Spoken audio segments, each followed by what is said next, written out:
अऊज़ु बिल्लाहि मिनश शैतानिर रजीम। बिस्मिल्लाहिर रहमानिर रहीम।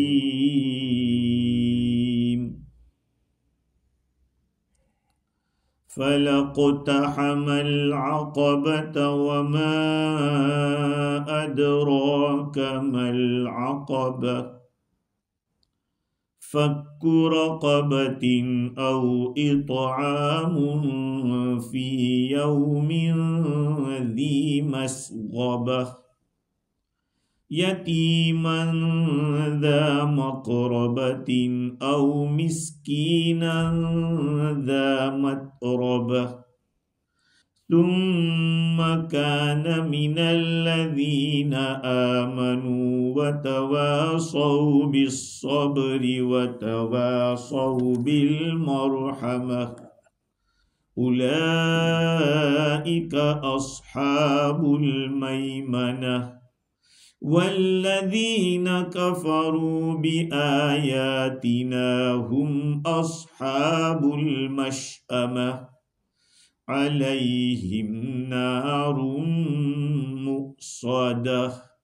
सदक़ल्लाहुल अज़ीम। बुजुर्गों, प्यारे भाइयों, इससे जो पहले आयतें गुजरी है उसमें हक़ तबारक व तआला ने इंसान पर जो एहसान किए कि दो आँखें दी, ज़बान दी, दो होंठ दिए, और आखिर में फरमाया वहदैनाहुन नजदैन, और हमने उनको दो नजद बतलाए।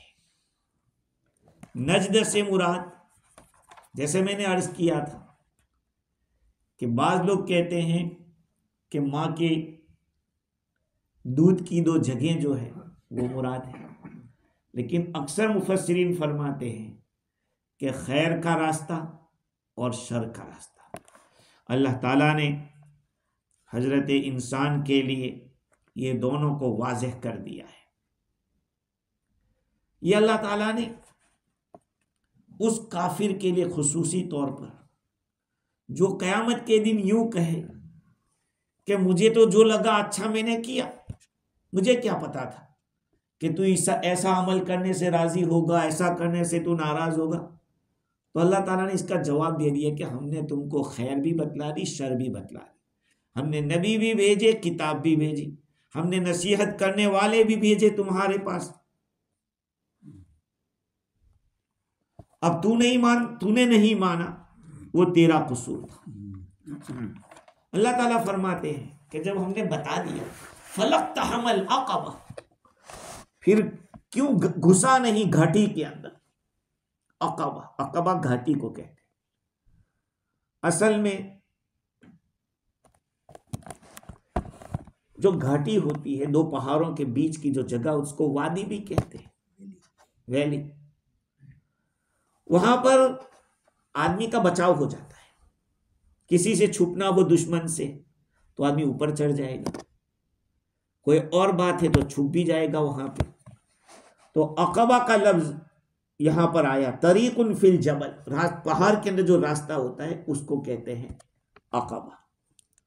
तो अल्लाह ताला ने इक़्तिहाम का फलक़तहमल अक़बा, यानी किसी सख्त चीज के अंदर घुसने को इक़्तिहाम कहते हैं, और अक़बा से मुराद जैसे मैंने अर्ज किया कि वो रास्ता। तो क्या मुराद है इक़्तिहामुल अक़बा का, क्या मतलब?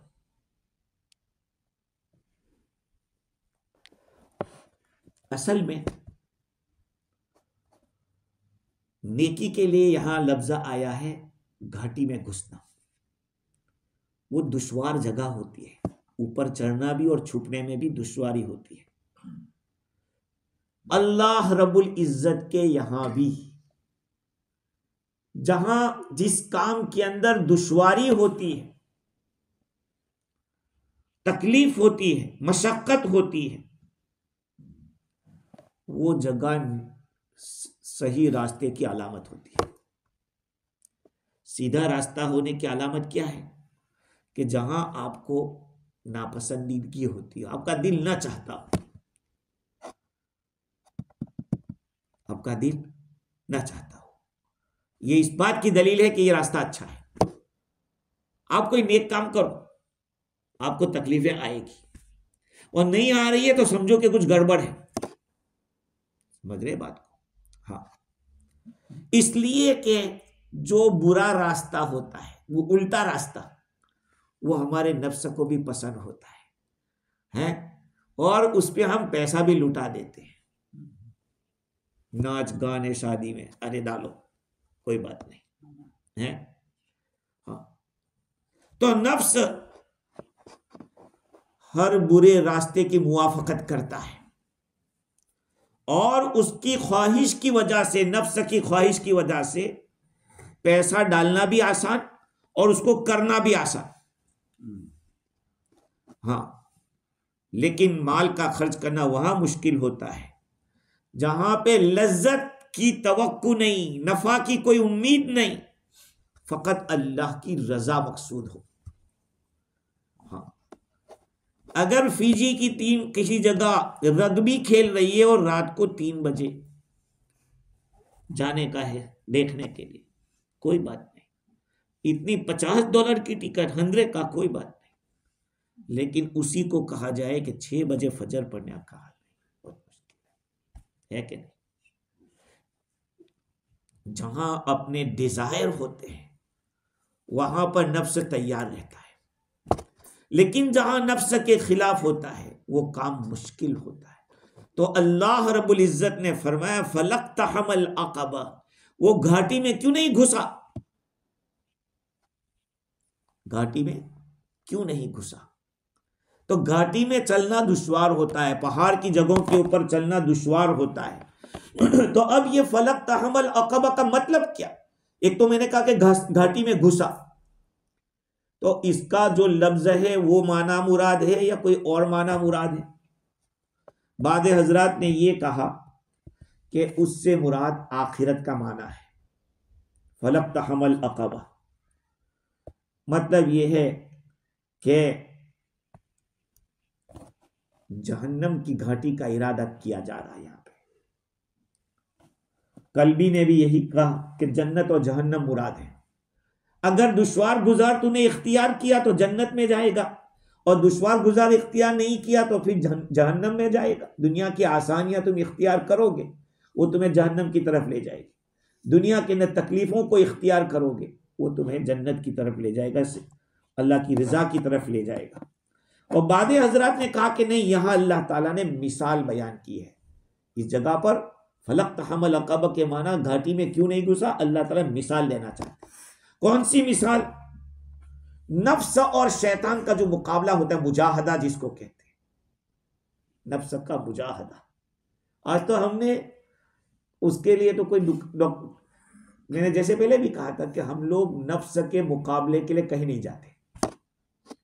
जिस्म की बीमारी के लिए सब दौड़ते, लेकिन रूह की बीमारी के लिए कोई नहीं जाता, इल्ला माशाअल्लाह। ये तो आप लोगों का आना भी समझो अल्लाह की तौफीक के बगैर कहाँ हो सकता है। अभी आदमी सोच लो कि ऐसा टाइम है, ऐसा टाइम है कि आदमी घरे खाना, बीवी बच्चे, काम इधर उधर, और फिर भी आ रहे। ये कुर्बानी है, ये कुर्बानी है। आप इसको क्या मामूली समझते हैं? ये बहुत बड़ी बात है, अल्लाह की तौफीक की बात है। हाँ, इससे इल्म दीन हासिल होगा, कुरान की तफसीर आपको समझ में आएगी। ऐसे मौके के ऊपर तकाजे भी आ जाते हैं, ये काम है, वो काम है, वो शैतान याद दिलाता है कि यार अभी तो वो काम है, अभी कब दूसरी दफा हम अटेंड कर लेंगे। तो नफ्स के साथ जो मुजाहिदा होता है नेकी के काम के अंदर, शैतान का मुकाबला होता है। हजरत हसन फरमाते हैं कि अल्लाह ताला की जो घाटी है वो बहुत सख्त है, और वो है इंसान का मुजाहदा करना, अपने ख्वाहिश का मुकाबला करना, नफ्स का मुकाबला करना, और इंसान और शैतान में से जो, इंसान और जिन्नात में जो शैतान है उसका मुकाबला करना। तो अल्लाह ताला फरमाते हैं फलक्तहमल अक़बा। अब सवाल होता है कि भाई ये अक़बा है क्या, ये घाटी है क्या, दुश्वार गुजार रास्ता क्या है। वमा अदराक मल अक़बा, तुझे पता है कि अक़बा क्या होता है। आगे अल्लाह ताला उसकी वजाहत कर रहा है कि किसको कहते हैं।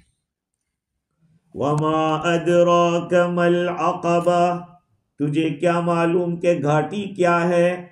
फक्कु रक़बा, गुलाम आजाद करना। औ इत्आमुन फी यौमिन ज़ी मस्ग़बा, या कहत के जमाने में खाना खिलाना। खर्च करने वाली बात है यहां पे। हाँ, आदमी है ना, टाइम तो दे देता है, या अगर जिस्म देना वो भी दे देता है, चलो कुछ, लेकिन जेब में हाथ डालने की बात आती है ना तो आदमी पीछे हटता है। अल्लाह ताला ने ये दो काम बतलाए, गुलाम को आजाद करना और दूसरे नंबर पे कहत के जमाने में जूड़ा जब पड़ा हुआ उस वक्त तक खाना खिलाना, और किसको खिलाना वो भी बतला दिया। यतीमन ज़ा मक़रबा, रिश्तेदार यतीम को खिलाना। औ मिस्कीनन ज़ा मतरबा, या खाक नशीन मिस्कीन को खिलाना। कहा कि ये घाटी है, गुलाम को आजाद करना और दूसरे नंबर पे खाना खिलाना, इसका मतलब सदका करना। देखो दो काम यहां पे बतलाए हैं। अब दो काम में कौन सा बेहतर है, गुलाम को आजाद करना बेहतर है या सदका करना बेहतर है। इमाम अबू हनीफा रहमतुल्लाह अलैह फरमाते हैं कि गुलाम को आजाद करना अफजल, इसलिए कि अल्लाह ताला ने पहले इसको बयान किया है। लेकिन इमाम अबू यूसुफ और इमाम अबू मोहम्मद फरमाते कि नहीं, सदका करना अफजल है। आप बताओ क्या, कौन सा अफजल है, कौन सा अफजल है, बताओ आप लोगों का दिमाग क्या कहता है। लेकिन वो नौबत आ जावे तो खाना खिलाना अफजल इस वजह से, सदका इसलिए अफजल है कि आदमी कैद में रहकर भी तो जिंदा रह सकता है, लेकिन आदमी भूखा रह जावे तो कैद में जान जाना जरूरी नहीं है। हाँ, लेकिन भूख में तो जान जा सकती है। इमाम अबू हनीफा रहमतुल्लाह अलैह की दलील है कि अल्लाह ताला ने इसको पहले बयान किया, इसलिए वो अफजल। और दूसरे हजरात कहते हैं कि नहीं, असल वजह यह है कि सदके में जान की हलाकत से बचाना होता है और गुलाम को आजाद करने में। अब गुलाम को आजाद करने के बहुत सारे माना है। एक मतलब तो यह है कि आपने गुलाम खरीद के आजाद कर दिया, एक शक्ल यह है। एक शक्ल यह है कि किसी गुलाम ने कोई एग्रीमेंट कर रखा है कि मैं इतना दे दो तो मुझे आजाद कर देना, उसमें आप हाथ बटा दे, ये भी उसमें आ गया।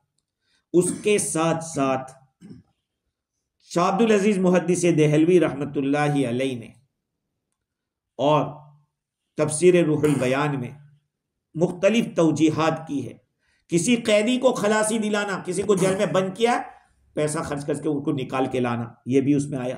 कोई कर्जे में फंसा हुआ है, वो कर्जे से निकालना, यह भी इसमें दाखिल है। और अपने आप को अजाब से बचाना, यानी अल्लाह को राजी करके अजाब से बचाना अपनी जात को, का ये भी इसमें दाखिल है। और उसके साथ साथ अपने दिल को नफ्स की कैद खाने से बचाना। नफ्स, देखो दो चीजें हैं, एक नफ्स भी एक रूह है, दो चीजें हैं।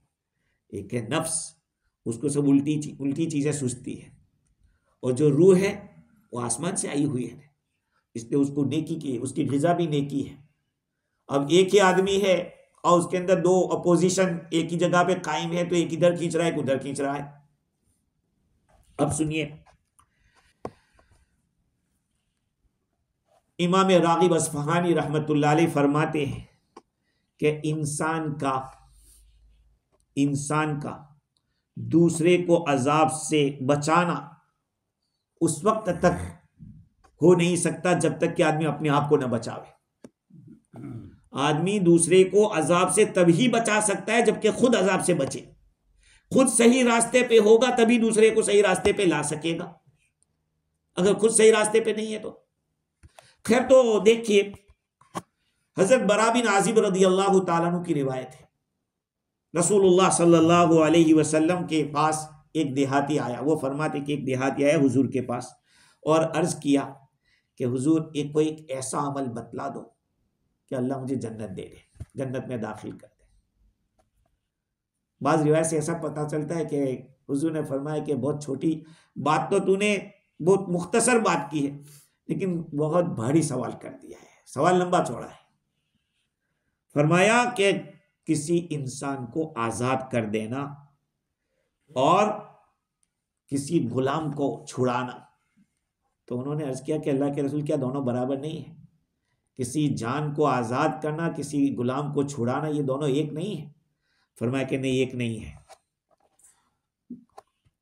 किसी गुलाम को आज़ाद करने का मतलब है कि तूने खरीद लिया और उसको आज़ाद कर दिया, और एक मतलब उसका ये भी है कि कोई गुलाम आज़ादी चाहता था, उसके पास कुछ पैसा था, उसके पैसे में तूने थोड़ा डाल दिया कि चल तू निकल जा, आज़ाद हो जा।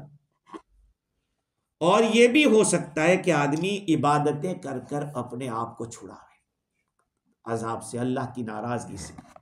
अब गुलाम को छुड़ाने के बारे में तफसीर इब्न कसीर के अंदर उन्होंने बहुत सारी रिवायतें नकल की है, जिसके एक रिवायत है हज़रत अबू हुरैरा रज़ियल्लाहु ताला अन्हु को सईद इब्न मरजाना फरमाते कि मैंने उनको फरमाते सुना, रसूलुल्लाह सल्लल्लाहु अलैहि वसल्लम ने फरमाया, मन आतक रक़बतन मुमिनतन आतक़ल्लाहु बिकुल्लि इरबिन मिनहा इरबम मिनहु मिनन नार हत्ता इन्नहु लयुतक़ु बिल यदि अल यद बिल रिज्ल अर्रिज्ल व बिल फर्ज अल फर्ज। कहा कि जो आदमी किसी गुलाम को आज़ाद करेगा, ईमान वाले गुलाम को, तो अल्लाह ताला उस गुलाम के बदन के हर हर उज़्व के बदले में इसके हर हर उज़्व को आज़ादी दी जाएगी। तो अली बिन हुसैन ने फरमाया कि क्या तूने ये हज़रत अबू हुरैरा रज़ियल्लाहु अन्हु से सुना? सईद इब्न मरजाना ने कहा कि हाँ, मैंने सुना।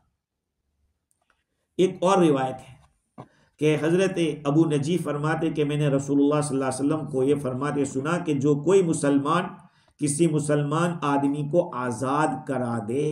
अब सोचिए एक बात, अभी मेरे दिमाग में एक बात आई, जो आज़ाद कराता है उसको इतनी सारी फजीलत है, तो जो बंद कराता है उसकी कितनी बड़ी फजीहत होगी है? जो किसी मुसलमान को फंसाता है उसकी कितनी भारी वईद होगी। जब छुड़ाने की इतनी बड़ी फजीलत है, तो जो फंसाएगा उसका हाल क्या होगा है? इसलिए एक बात याद रखो, तुमसे अगर किसी का भला ना होता हो मत करना, लेकिन कभी किसी का बुरा मत करना।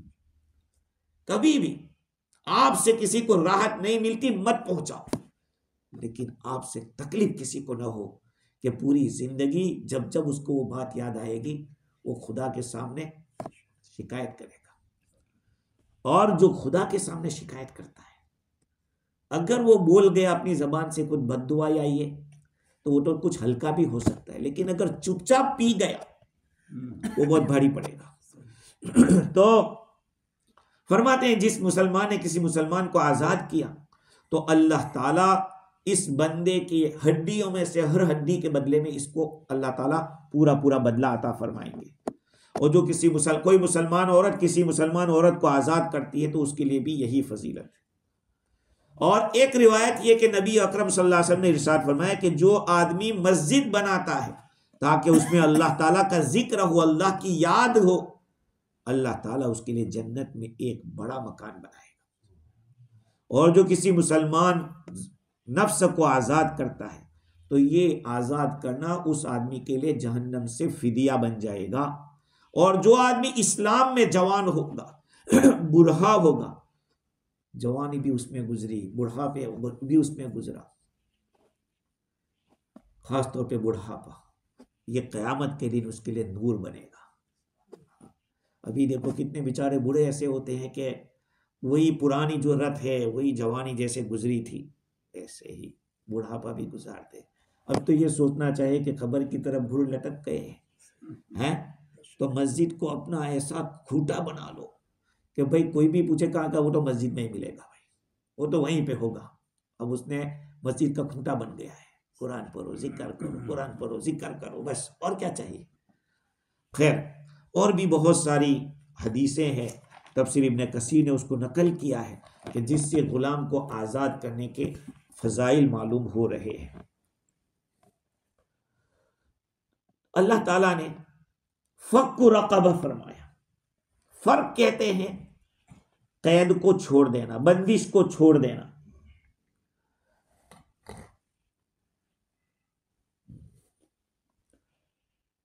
औ इतामुन फी यौमिन दी मस्गबा, खिलाना।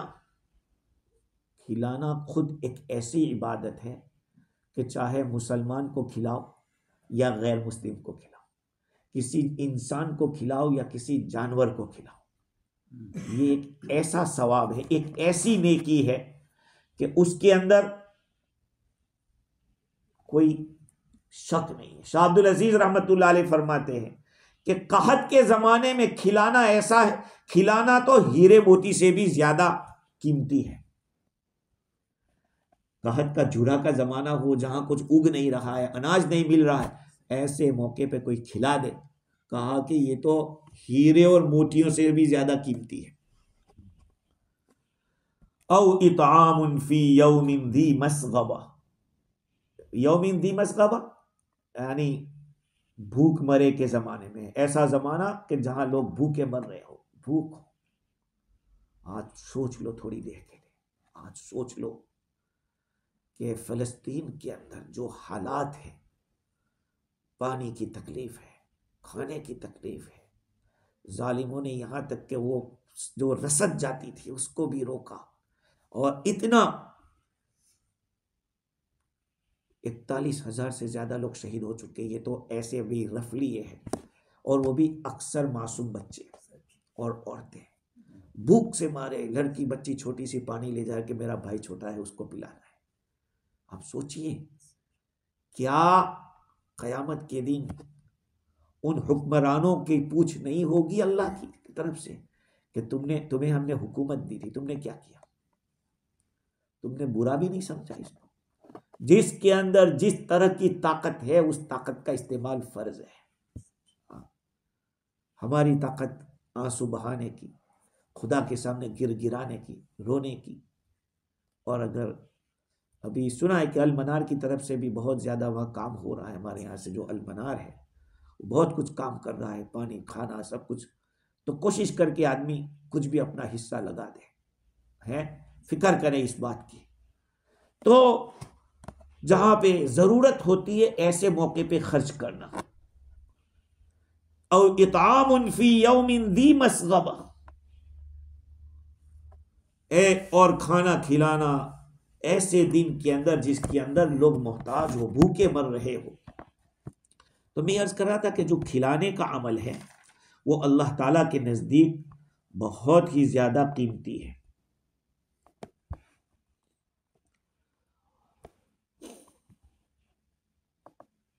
और फिर किसको खिलाना? यतीमन जा मकरबा, ऐसा यतीम जो कि रिश्तेदार हो, कुर्बत वाला हो। कुर्बत का एक मतलब यह कि नसबी, भतीजा हो, भांजा हो, खाला का बेटा हो, ये सब रिश्तेदार हो।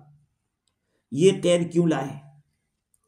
भाई खाना खिलाना हर वक्त इबादत है, उसमें कोई शक नहीं, लेकिन जो खाना खाएगा नहीं। अच्छा, सवाल यह है कि खाना किसी को भी खिलाओ, खाना किसी को भी खिलाओ, ये क्यों इबादत है? क्यों बहुत बड़ा काम? भाई खाना कब खाएगा आदमी? भूखा होगा तभी तो खाएगा। जो मांगने वाला है, आप उसको रुपया दे दो, डॉलर दे दो, कुछ दे दो, तो वो तो उसको जरूरत होगी तो इस्तेमाल करेगा। लेकिन जो खाना खा रहा है वो कब खाएगा? जब भूखा होगा तभी तो खाएगा। कहा इस वजह से किसी को भी खिलाने की फजीलत इस वजह से है, चाहे मालदार हो, फकीर हो, कोई भी होगा, हर एक को खाने की जरूरत पड़ती है, हर एक खाने का मोहताज है, और खाना खाने से उसकी रूह ताजा हो जाती है। इसीलिए रसूल अकरम सल्लल्लाहु अलैहि वसल्लम से पूछा कि सबसे बेहतरीन काम इस्लाम में कौन सा है? तो आपने क्या फरमाया? मदीनतुल मुनव्वरा में जब आका सल्लल्लाहु अलैहि वसल्लम तशरीफ ले गए और सबसे पहला जो खुतबा दिया और पहला बयान किया, कौन सा बयान था? अफशुस सलाम, सलाम को आम करो, व अतइमुत ताआम, खाना खिलाओ, खाना खिलाओ। हजरत अब्दुल्ला बिन सलाम रदी अल्लाह तआला जो पहले जूइश थे, यहूदी थे, जब ये बात उन्होंने सुनी वो इस्लाम में दाखिल हो गए। क्यों? कहा ये तो मकारिम अखलाक की तालीम देते, अच्छे अखलाक की तालीम देते, इस्लाम में दाखिल। तो आपने सबसे पहले खाना खिलाने को फरमाया, और दूसरी चीज सलाम, फिर दूसरे नंबर पे खाना, फिर जब लोग सोए हुए उस वक्त नमाज पढ़ना। और ये कहत के जमाने में खिलाएंगे तो उसका अजर डबल हो जाएगा, ज्यादा हो जाएगा, क्योंकि दूसरे वक्त अगर कोई शख्स भूख में मुब्तला होता है तो उसमें तो तकलीफ बर्दाश्त कर लेगा, एक आध दिन 2 दिन निकाल सकता है। लेकिन जहां कहत का जमाना होता है, अनाज नहीं मिलता है, उस वक्त तो खौफ हलाकत का खौफ ज्यादा होता है कि अब नहीं मिलेगा तो मर जाएंगे, समझ रहे हैं।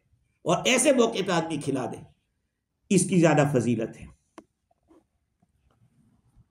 और एक ऑर्डिनरी आदमी को खिला देना, जिसका कोई रिश्तेदार हो, कोई हो, तब तो आसान है। लेकिन जो यतीम होता है, जिसका कोई सहारा नहीं, जिसके पास कोई लाने वाला नहीं है, तो ये तो और ज्यादा कीमती है। और फिर रिश्तेदार हो तो और ज्यादा। एक तो सिला रहमी का सवाब और दूसरा सदका करने का सवाब, समझ रहे हैं। हाँ, एक आप नॉर्मल आदमी को दे रहे हैं तो बहुत अच्छा है, सदका करें, सवाब मिलेगा। लेकिन अपने गरीब रिश्तेदार को तो डबल सवाब मिलेगा। हजरत ज़ैनब अब्दुल्लाह बिन मसूद रदी अल्लाह ताला अन्हु की बीवी हुजूर के पास आके पूछती है, पर्दे में थी, पूछा कि जाओ पूछो हुजूर को कि अपने शोहर पे मैं खर्च करूं तो सवाब मिलेगा। जाके कहा, अर्ज किया कि हुजूर ऐसा। कहा कौन आया है? कहा एक औरत है। कहा कौन सी? ज़ैनब। कौन सी ज़ैनब? कहा कि इब्न मसूद। कहा उसको कहो तुझे डबल सवाब मिलेगा, अपने शोहर पे खर्च करेगी तो एक तो सदका करने का। देखो, हमने कभी ये नहीं सोचा कि हम बीवी बच्चों पे खर्च करें, उस पर हमें सदके का सवाब मिलेगा, कभी नहीं। ये इसका ये मतलब नहीं कि आप सदके का पैसा उनको दे दो, फितराना है ये, ऐसा दे दो, ये नहीं। आप जो खर्च करते हैं उस पर सदके का सवाब मिलता है। आप टाउन में गए और खरीद रहे हैं तो आपकी नीयत ये हो कि मेरी जिम्मेदारी है, मेरे बीवी बच्चों का पेट पालना ये मेरी जिम्मेदारी है, मेरे बच्चों को खिलाना मेरी जिम्मेदारी है। तो इस पे भी अपने माँ बाप को खिलाना जिम्मेदारी है, लेकिन उस पर सदके का सवाब मिलेगा। तो रिश्तेदार पे खर्च करना, और फिर यतीम है तो और ज्यादा उसका सवाब बढ़ जाएगा। और दूसरी बात यह है कि यतीम कहाँ लोगों को कहने जाएगा कि मुझे फुला साहब ने खिलाया, वो तो यतीम है भाई, तो उसमें इखलास भी ज्यादा होगा। हाँ, उसमें शो अप नहीं होगा, शो अप करने की वजह से नेकियां बर्बाद हो जाती। अच्छा, औ मिस्कीन ज़ा मतरबा, या खाक नशीन मिस्कीन को खिलाना। खाक नशीन मिस्कीन 2 तरह के होते हैं। एक तो ऐसा है कि जिसके पास कुछ ना कुछ है, एक वो मिस्कीन है, और एक वो मिस्कीन है कि जिसके पास कुछ भी नहीं है। जिसके पास कुछ है उसको भी मिस्कीन कहते हैं। कुरान कह रहा है, अम्मा सफीनतु फकानत लिमसाकीन यामलून फिल बहर। वो कश्ती जो सूरह कहफ के अंदर मज़कूर है, खिज़र अलैहिस्सलाम ने उसकी पटिया तोड़ दी थी। अल्लाह ताला फरमाते हैं कि कश्ती की पटिया खज़र अलैहिस्सलाम ने इसलिए तोड़ी थी कि वो उन मिस्किनों की थी जो समंदर में काम करते थे। तो कश्ती तो थी, फिर भी उनको मिस्किन कहा गया। तो मिस्किन 2 तरह के होते हैं। कुछ ऐसे होते हैं जिनके पास कुछ होता है लेकिन गरीब होते हैं, और कुछ ऐसे है कि जिनके पास कुछ नहीं है तो वो कहाँ रहेगा? मट्टी में रहेगा। इसीलिए रसूल अकरम सल्लल्लाहु अलैहि वसल्लम ने ज़ा मतरबतिन की जो तफसीर की है वो ये है कि अल्लज़ी मअवाहु अल-मज़ाबिल, जिसका ठिकाना ये कचरा कूड़ा करके जा रहता है वो होता है। और अब्दुल्लाह इब्न अब्बास रदी अल्लाह अन्हु उसकी तफसीर करते हैं, अल-बईदुत तुरबा अल-गरीब, मुसाफिर, जिसके पास कुछ नहीं, का ऐसे आदमी को खिलाना। इसलिए ज़ा मतरबतिन का लफ्ज यहां बढ़ाया। ऐसा आदमी मटकी के साथ चिपका हुआ रहता है। औ मिस्कीनन ज़ा मतरबा सुम्मा कान मिनल्लज़ीन आमनू व तवासौ बिस्सब्रि व तवासौ बिलमरहमा। फिर वो उन लोगों में से हुआ जो ईमान लाए और सबर की वसीयत की और रहम करने की वसीयत की। देखो, ये नेकी के काम तो ऊपर वाले किए उसने, लेकिन उसके बाद क्या फरमाया, फिर वो उन लोगों में से हुआ जो ईमान लाए। अरे ये तो पहले होना चाहिए था, ईमान तो पहले होता है, तभी तो सब अमाल कबूल होते हैं। लेकिन अल्लाह ताला ने इसको बाद में बयान किया। भाई ईमान के बगैर कोई अमल कबूल नहीं होता, ईमान के बगैर जन्नत में दाखिला नहीं होगा। हाँ, ईमान शर्त है, तो उसको बाद में क्यों बयान किया? ये सारी इबादतें जो कि गुलाम को आजाद किया या लोगों को खिलाया पिलाया, जो कुछ भी किया, ये तभी काम देगा जबकि ईमान होगा। तो ईमान को बाद में लाए। तफसीर कबीर में उसके 4 जवाब दिए। कहा कि इसको सिर्फ बयान करने में लेट लाए हैं, आखिर में लाए हैं, बाकी असल तो वो उसका वजूद तो पहले ही होता है। और एक जवाब ये दिया कि ये सारे अमाल करता रहा यहां तक के दुनिया से जाते हुए ईमान के साथ गया, ईमान पे मरा, तो ये जो कुछ किया है वो उसको काम लगेगा। समझ रहे कि अगर अमाल तो कर लिए लेकिन ईमान नहीं है, या दुनिया में बहुत कुछ किया और मरते मरते ईमान पे नहीं रहा, तो सब बेकार हो गए।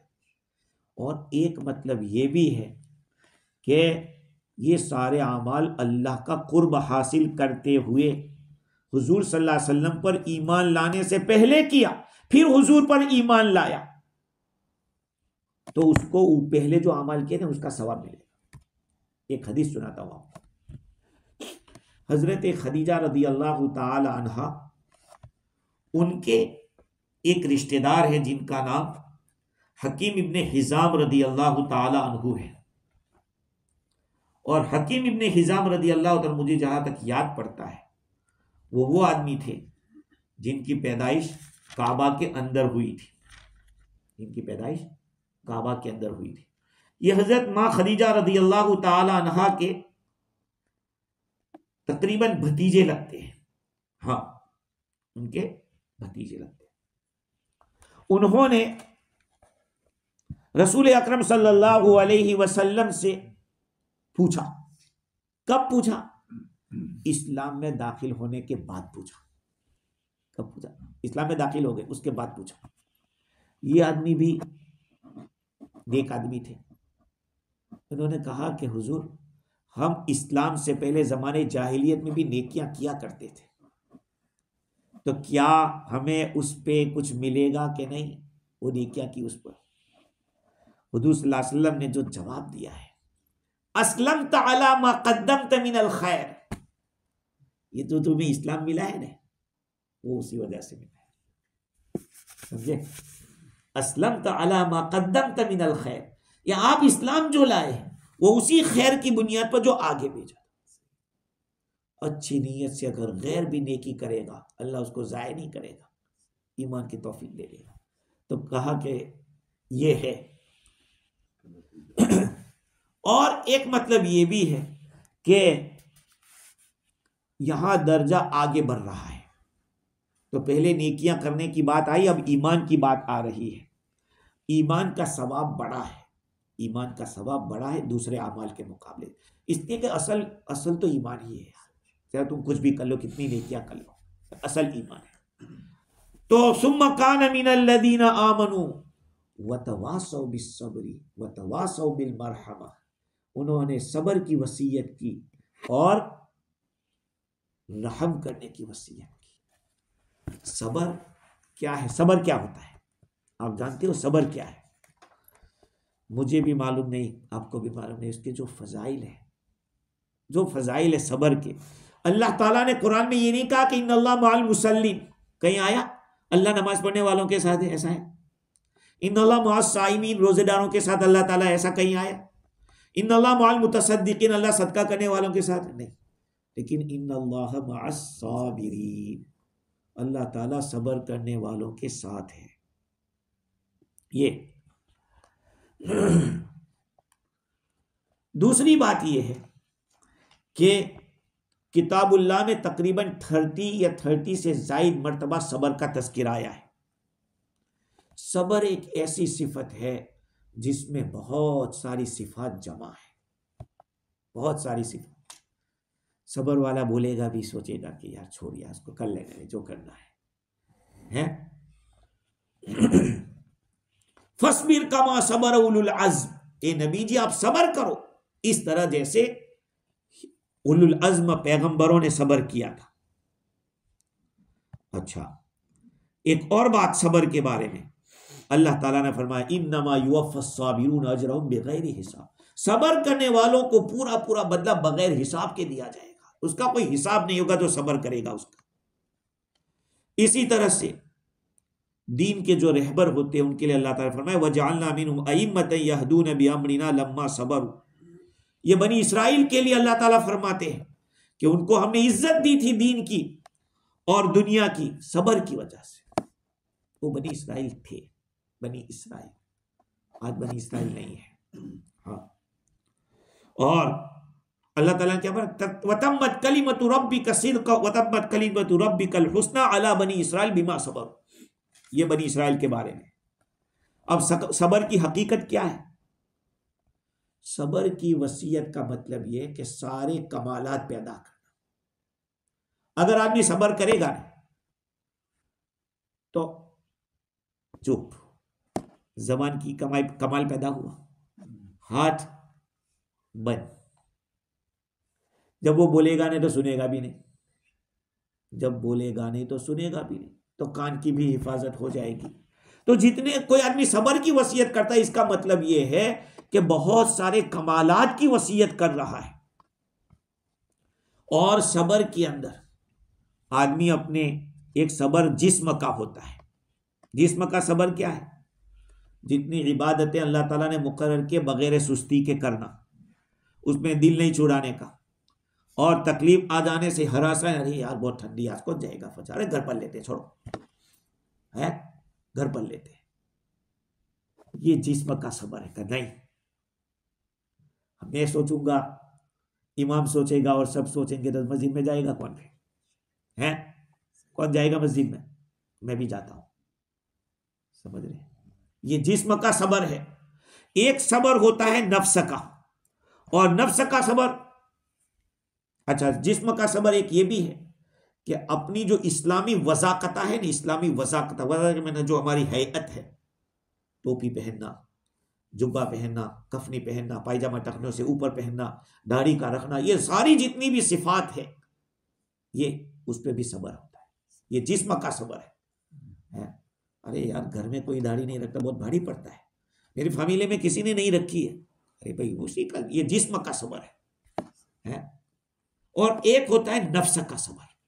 नफ्स का सबर ये है कि जो पेट की शहवत है और शर्मगाह की शहवत है उसको भटकने नहीं देने का, दीन के खिलाफ उनसे कोई हरकत ना हो, ख्वाहिश उससे कोई सरजद ना हो जाए। अगर ऐसा यानी अगर पेट और शर्मगाह इसको उसने हिफाजत रखा तो वो इफ़्फ़त होगी, पाकदामनी कहलाएगी। और अगर इधर उधर हुआ तो वो मुजाबत और मुजव्विज हो जाएगी, दूसरा नाम उसका जो उसका ऑपोजिट है ये है। अगर परहेज करने में न मकरू चीज़ों से और तबीयत जो नागवार पेश, तबीयत को नागवारी आती है उसको बर्दाश्त करना, ये भी सब्र है। उसके मुकाबले में इज़्तिरार और बेबाकी, मालदारी और दौलतमंदी की हालत में अपने नफ्स को शरीयत के ज़ब्ते में रखना और तकब्बुर और खुद पसंदी को दखल न देना, बड़ाई और फ़ख्र न करना, इसको हौसले की वुसअत कहते हैं। उसके मुकाबले में तंगी हौसला के दे। एक आदमी होता है ना, पैसा थोड़ा आ जाता है तो कहा ये करो, सलाह ये तोड़ डालो, इसको ऐसा बनाओ वैसा बनाओ, तो कहते हैं कि यार इसका दिमाग खराब हो गया। लेकिन जिस आदमी को अल्लाह ने दिया हो और उसके बावजूद ऐसे ही हम्बल चलता है, कहा यार इसका दिल बहुत बड़ा है, इतना ज्यादा अल्लाह ने दिया लेकिन समंदर जैसा है, कुछ पता ही नहीं चलता। समंदर में आप कोई भी चीज डाल लो वो ले लेती है, अपने अंदर ले लेती है, पता भी नहीं चलने देती। कहा यार दिल दरिया है इसका, इसका समंदर जैसा दिल है। तो सबर की बहुत सारी किस्में हैं, बहुत सबर अलल ताअत, नेकी पर सबर करना। नेकी पर सबर करना क्या है? नीयत को बचाना, अखलाक को संभालना, नीयत का, और इसी तरह से कोई उल्टी बात ना हो जाए, सवाब ज़ाया ना हो जाए, उसमें सुस्ती ना हो जाए, वक्त की रियायत करना, शर्तों की रियायत करना, ये सब्र अलल ताअत है। एक सब्र अनिल मासियत है, गुनाह से सबर करना, यानी थोड़ी मेहनत करके नफ्स को गुनाहों की तरफ रगबत ना हो, उससे बचाना। और एक है सब्र अलल मुसीबत, मुसीबत पर सब्र करना, बदला ना लेना, इंतकाम ना लेना, ताकत है उसके बावजूद बर्दाश्त कर जाना, न जबान से न हाथ से। हाँ। और अगर आयशा रदी अल्लाह तआला फरमाती, देखना कि एक चोर आया, उसने सामान चुराया हमारा, तो माँ आयशा ने बद्दुआ देना शुरू कर दी। हुजूर सल्लल्लाहु अलैहि वसल्लम ने सुनकर इरशाद फरमाया, क्या तू चाहती है कि उस चोर का अजाब कम हो जाए और वो उसका वबाल हल्का हो जाए, तेरा अजर भी घट जाए, तू चाहती है? उसको बद्दुआ मत दे, क्योंकि अगर नहीं देगी तो उसका वबाल सख्त होगा उसके ऊपर, और तू सब बोल देगी तो फिर वो मामला हल्का हो जाएगा। और बाद मुसीबतें ऐसी होती है कि जिसका बंदे के हाथ में कुछ ताकत नहीं होती, तो ऐसे मौके पर सब्र यह है कि फरियाद ना करे, शिकायत जबान से और काम से ना करे। वह तवासौ बिल मरहमा, और रहम की वसीयत करना, एक दूसरे को रहम की वसीयत करना। अल्लाह ताला की सिफत में रहमत है, रहमान है, रहीम है, ये नबुवत की सिफात है। रऊफुन, अल्लाह ताला ने फरमाया बिल मुमिनीन रऊफुर रहीम, हुजूर के लिए फरमाया, तो रहमत नबी के अंदर भी थी। और अल्लाह ताला रसूल सल्लल्लाहु अलैहि वसल्लम फरमाते अर्राहिमून यरहमुहुमुर रहमान इरहमु मन फिस अर्द यरहमुकुम मन फिस समा। अरे रहम करने वालों पे अल्लाह रहम करता है, तुम जमीन वालों पे रहम करो, खुदा तुम पे, आसमान वाला तुम पे रहम करेगा। हजरत अनस बिन मालिक रज़ियल्लाहु अन्हु फरमाते, हुजूर ने फरमाया कि अल्लाह ताला अपनी रहमत को नाजिल नहीं करता मगर रहम वालों पर। सहाबा ने अर्ज किया, या रसूल सल्लल्लाहु अलैहि वसल्लम, हर शख्स हम में से रहमत रखता है। फरमाया कि रहीम वो नहीं कि अपनी जान पर और अपने रिश्तेदारों और रिश्तेदारों पर रहम करे। रहीम तो वो है जो मुसलमानों पर मेहरबान हो, बड़े को अपना बाप समझे, बराबर वाले को अपना भाई समझे, अपने छोटे से बेटा समझे। इब्ने अदी फरमाते हैं, हजरत अबू बकर सिद्दीक से रिवायत है कि हुजूर सल्लल्लाहु अलैहि वसल्लम ने फरमाया कि अल्लाह ताला फरमाते हैं कि अगर तुम मेरी रहमत चाहते हो तो मेरी मखलूक पर रहम करो। और तबरानी की एक रिवायत है, रसूलुल्लाह सल्लल्लाहु अलैहि वसल्लम ने फरमाया कि मुसलमानों को चाहे कि शफकत और दोस्ती और हुस्न सुलूक आपस में किया करें, और एक बदन की तरह रहे, जैसे एक बॉडी के अंदर आज़ा कैसे एक दूसरे से मिले। और एक हदीस में है, हाँ, और हुजूर ने फरमाया कि जैसे बदन में एक उज़्व को बुखार होता है तो पूरे बदन को, बदन के एक उज़्व को बुखार होता है, पूरे बदन में बुखार हो जाता है, बेचैनी आ जाती है। तो तबरानी ने इस हदीस को बयान करने के बाद वो फरमाते हैं कि मैंने हुजूर सल्लल्लाहु अलैहि वसल्लम को एक दिन ख्वाब में देखा, तो मैंने इस हदीस के बारे में पूछा, तो आप सल्लल्लाहु अलैहि वसल्लम ने अपने दस्ते मुबारक से इशारा किया कि सही सही सही, ये रिवायत बिल्कुल सही है। हजरत अमीरुल मोमिनीन उमर रदी अल्लाह ताला अन्हु खलीफा है, अमीरुल मोमिनीन है, लेकिन इनकी शफकत और रहमत क्या है देखिए। फरमाते हैं रिवायत करने वाले, एक गवर्नर उनके पास आया, देखा कि हजरत उमर ऐसे लेटे हुए ऐसे चीट लेटे हुए, और गरीबों के बच्चे उनके पेट के ऊपर चढ़ते हैं, खेलते हैं। तो उस गवर्नर ने कहा कि हरकत जो आप कर रहे हैं ये खिलाफत की शान और शौकत के खिलाफ है। फरमाया कि तुम अपनी पब्लिक के साथ, रैयत के साथ ऐसा नहीं करते। उसने कहा कि जिस वक्त मैं दरबार में बैठता हूँ ने सबके छक्के छुड़ा देता हूँ, बड़े बड़े गर्दनकश मेरी हैयत से कांप जाते हैं, दम नहीं मार सकते, न ये कि फकीरों गरीबों के बच्चे मेरे पेट पर खेलें। फरमाया आज से तुम्हारा काम खत्म, तुमको सेट, तुमको अपने काम से हमने छुट्टी कर दी। इसलिए कि नबी की उम्मत के ऊपर शफकत और मोहब्बत होना चाहिए, रियासत की हैबत और शौकत दिखाना मंजूर नहीं है। बाज़ रिवायतों में यह है कि मेरी उम्मत के जो अब्दाल हैं, ये अब्दाल एक दर्जा है, वलियों का एक दर्जा है, जैसे कुतुब होता है, गौस होता है, मुजद्दिद होता है, ऐसे एक दर्जा है अब्दाल। कहा कि अब्दाल के दर्जे को अल्लाह ताला बहुत रोज़े रखने, नमाज पढ़ने का इससे हासिल, कहा नहीं, अल्लाह ताला ये मकाम दे देता है। कैसे देता है? कहा कि सखावत और सीने की सफाई, अल्लाह की मखलूक पर मेहरबानी करना, कहा इससे अल्लाह ताला नवाजता है। तो देखो तवासी बिल सब्र, तवासी बिल मरहमा, ये दो चीजों की वसीयत आपस में करने को कहा गया। चूंकि एक के अंदर शफकत अला खल्किल्लाह है, अल्लाह की मखलूक के ऊपर शफकत है, और एक के अंदर अल्लाह ताला के हुक्म को पूरा करना है। तो सब्र और रहम करना ये बहुत ही बड़ी कीमती चीज़ है। वल्लदी उलाइका अस्हाबुल मैमना, जो ये सिफात रखेंगे का वो राइट साइड वाले। इंशाल्लाह इस मजमून को आइंदा फिर बढ़ाएंगे। फिर अल्लाह ताला मुझे भी और आपको भी अमल की तौफीक अता फरमाए। सुभान अल्लाह।